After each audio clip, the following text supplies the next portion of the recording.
kopi jus mo Makikan ko ating postil Yari don Matibayin trong tim Nalaju siya Nang pavan gonong kersil Galagi ngasih Pleng ngadon bagi Gila macam ipanila men-men-mensi Pinsulin abai Ya pingai sisa Lada bima bom Lada bismu bom Berjaya kelah abai Ya pingai sisa Nothing can bring me together. Ya kala siya'y ating menta. Lam kaji niya sa ututin mo. Kendriting inmon silang kempayan. Kijing duna jonga, hindi ka lulbaro, hindi nga masoyan.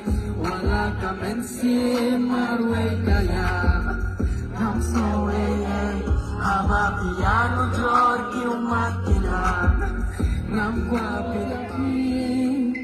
Lada yoya ka chingkwa, ka jom, ti. Kanu nayalevan pinhun yapi Wala na jutre sito Baro sisni Nadeyukun tanong Kasaban lapay singing aking dun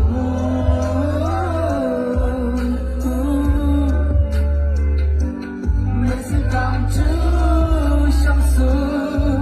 Kaking kren masuk kedo Kaca para painam share Jusung kapan Ya katanya deh Nenek api bisa Nama jengga baik Walau dia Bensin jengga Kado kapan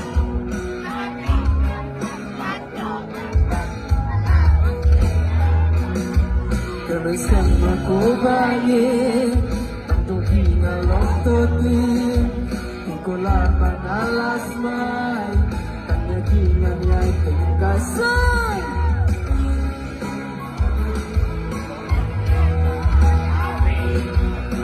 One more Kemen bakit sa'yo Kumbang alas mai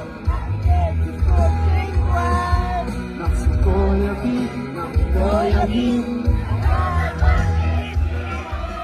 Nalangin mo yung iraway Nampay tayo Kabila ng siyasay Kalbangan kanya Kiko nalatuto Yaubay Nakipatin one time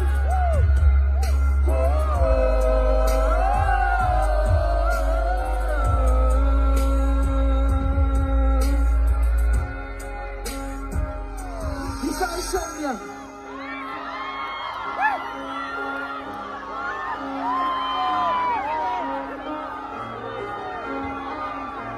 Come on, Shiba!